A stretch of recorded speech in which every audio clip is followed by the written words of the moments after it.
Well, of course, Giannis Antetokounmpo may be breaking the internet this morning because that news that the star might be open to leaving Milwaukee for the first time in his career. That was first reported by ESPN. It has been confirmed by Bill Ryder on that news. The two-time MVP has spent his entire 12-year career with the Bucks, winning a championship back in 2021. It's been tough sledding for Milwaukee as of late. Of course, no longer in the postseason, but take a look at it this year when it comes to it. A walking bucket. Over 30 points per game, which is second in the NBA. Rebounds right there, top 6. And then field goal percentage has gone up each year because he has a jumper now. But Giannis may be moving from the Cream City and somewhere else. Want to bring in Mr. Outside the NBA, also known as James Herbert, with this news here. And James, this is the first time we've actually heard maybe possibility of Giannis wanting to leave Milwaukee. In the past, he kind of joked about it before the season that he might be out if this season didn't go well. But your reaction to that news today?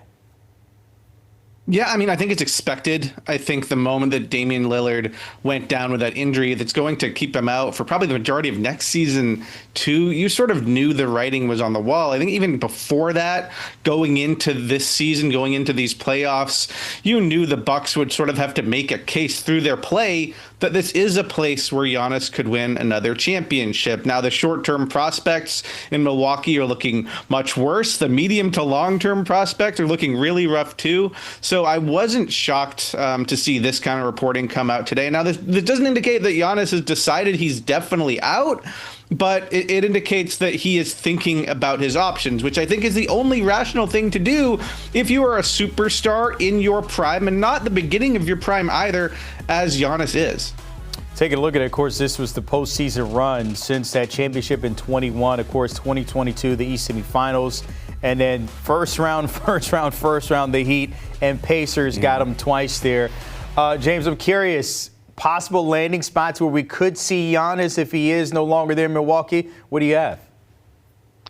The first place that comes to mind, I think, is Houston. Just if you look about where that team is in its development cycle, and then you couple that with the amount of assets that they have that Milwaukee might actually be interested in. I think Milwaukee is going to drive a pretty hard bargain in these negotiations if Giannis does indeed ask out, or if they mutually come to an agreement that it's best for the team to move on. And I think if I were the Bucks, I would be looking at the various options, and I would be circling some of the Rockets' young players. I would be circling some of their future draft picks. I mean, the Rockets are in a really good position in that they have a lot of future picks, a lot of young, still developing talent, and some players that are really good. And maybe the Bucks don't want to completely tear this thing down and then just be bad for a long time. I mean, they're not really in a position to do that because they've traded away their own picks.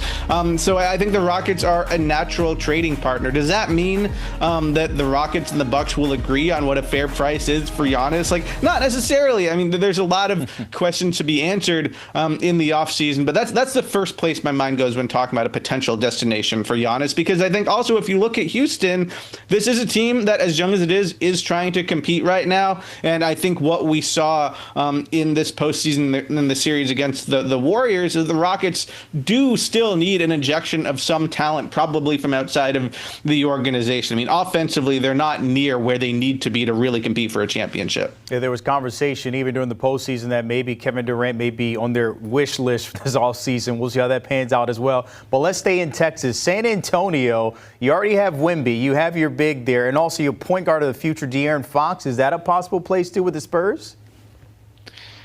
I think it is possible if you just think about, again, like, the Spurs are in a really good position. It's sort of similar to Houston, obviously not as far along, but the De'Aaron Fox move signaled that the Spurs do want to win now. Even though Wemby is so young, he is also that good that you can try to build a playoff team around him immediately. I mean, if he hadn't had the blood clot issue, we don't know where they would have ended at the end of this regular season. But yeah, I mean, they still have a ton of flexibility. They have some young players that they can include in a trade, and they've been pretty judicious and patient in terms of how they've built out this roster. They did make that one move to go get De'Aaron Fox, but they didn't pay that much to go get him, so they can still send out future first-round draft picks or first-round pick swaps in a deal like this in theory. Now, do they actually want to go all in for Giannis? Do they want to pay what it might take to get him? Like that is unclear. But obviously, I mean, just think about Giannis and Wemby playing together. That's terrifying. Yeah, that's something that would be scary. You would never go into paint when it comes to those guys. Let's go to New York. I'm curious because the Knicks, you already have Cat. I don't know how that will look with Giannis there, but we've seen what the Knicks look like. Maybe a little bit more offense wouldn't help or harm them if they were to add Giannis. Yeah, and I think if they were to add Giannis, they might not have Cat anymore, right? Because they're going to need somebody to match that salary. So Cat would be one of the names that, like, maybe would be going out in a deal like this. I mean, I don't know that this is the most realistic landing spot. I think they deserve to be mentioned just because their rumored interest in Giannis goes back some time. But, I mean, this is sort of the cost of when they decided to go all in to get Bridges and to get Towns last summer, is it was going to make a move like this more difficult. Now, I presume that if Giannis does become available, the Knicks will try to at least get into those conversations. And again, like, the Bucks might not necessarily be doing a full reset, a full rebuild. So if they can get some actual good players in this Giannis deal, like if they can get a Karl Anthony Towns, a perennial all-star, like that might still have value to them as well, because they might not be looking to totally bottom out in this deal. So I don't think the Knicks have the strongest position if there does become a bidding war for Giannis, but I would expect them to participate in a bidding war. So the Knicks, of course, still chasing a ring. We haven't seen one in quite some time, but outside of that, on the West, they have a few of those in Golden State with Steph Curry, and they've already tried to add there with Jimmy Butler. We've seen how that looks when both are on the floor. We know Steph is injured right now, so he's not there. But if you add a Giannis, I'm assuming there's some pieces that has to go the other way as well. How would that look in Golden State? Yeah, I mean, this has been something that, I mean, reportedly Warriors ownership has been dreaming about this for years. I think Giannis and Steph, those are two guys that I think would have a lot of fun playing together, that have an immense amount of respect for each other. So I think there will be people in the Bay Area playing around with the trade machine, trying to figure out how this can get done. Again, like, sort of similar to New York, I don't think this would be the easiest. They aren't positioned in the same way that sort of a Houston, a San Antonio, a Brooklyn would be in terms of sending out young players and future picks and the like. But I mean, they do have some young talent on the roster, and they have some high salaried players on the roster. It would be tough, but I mean, if there's interest on Giannis's side in going there, I think that would matter to Milwaukee as well. I mean, he has a long-term relationship with that team. I don't think this is going to be something where the Bucks trade him somewhere against his will. And I mean, it wouldn't shock me if he had interest in going to a Golden State. So you got Houston, you got San Antonio, we got Golden State there, and the Knicks. Give me a dark horse that maybe surprises some people out there that you might have been brewing with.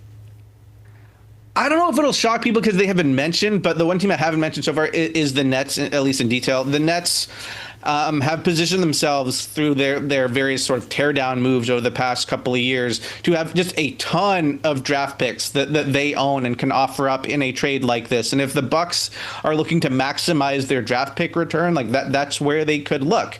Are the Nets in a position right now to compete for championships? No. Would simply putting Giannis on that roster as it is currently constructed put them in that position? No, that wouldn't be the case either. But I think the idea in theory would be you get Giannis, you still have some flexibility, and then you attract other players to Brooklyn once you have him in the building. So this would sort of have to be a multi-step process. But I do think the Nets have sort of indicated they would be willing to make a sort of more win now move and cash in some of their assets only if they are able to get a true franchise changer. So they're not looking to go and make a big splash this summer necessarily, but Giannis is that franchise player. I mean, he is a former MVP. He is one of the top 3 players in the NBA. He's still a perennial MVP candidate, and he has proven he can lead a team to a championship. So, I mean, if that opportunity were to present itself, like, Brooklyn could get in the mix, even though it's not at the stage of its development process where that would normally seem like a natural fit. James, you just hinted on some things I wanted to bring up there. You just gave all of Giannis's accolades. Of course, assuming he is traded, that's going to be leaving Milwaukee. So how do they deal with their situation? Because we already talked about Dame and the cap hit they'll have with him. Even if Giannis is still there, I'm assuming we're looking at a rebuild in Milwaukee, because once Giannis is gone, what does this team look like? Yeah, I mean, it'll be the end of an era. It'll have to be a totally different outlook. I mean, you already saw them move on from Chris Middleton at the deadline. They were doing that in an attempt to maximize like their shot with Giannis on the team. If he's not there, I don't really know what you have, because every player that they brought in has been brought in with the knowledge that this is a Giannis Antetokounmpo team. You want a certain amount of playmaking and ball handling with him on the roster, but primarily what you want is guys who can space the floor and guys who can defend around him. They have built their teams with Giannis in the middle of it, knowing that he can attract so much attention when he's in the paint. And then you want to have like a floor spacing big like Brook Lopez. You want to have a point guard or a guard who can handle the ball, make plays like a Drew Holiday or like a Damian Lillard.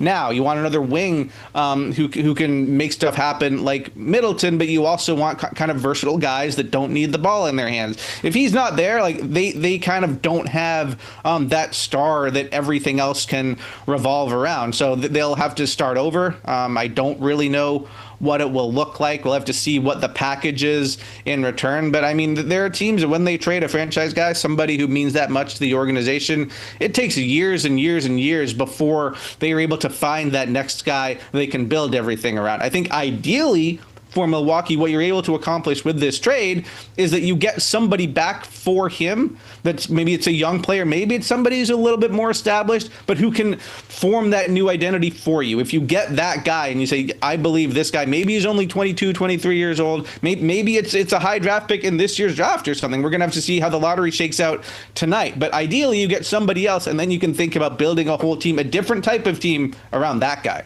An era might be coming to an end. As you mentioned there, James Herbert, as always, appreciate you on that news. When it comes to Giannis, likely ready to move on from the Cream City. Appreciate it as always. Hey, when it comes to it, the conversation continues on Beyond the Arc, and I guarantee you this will be a topic.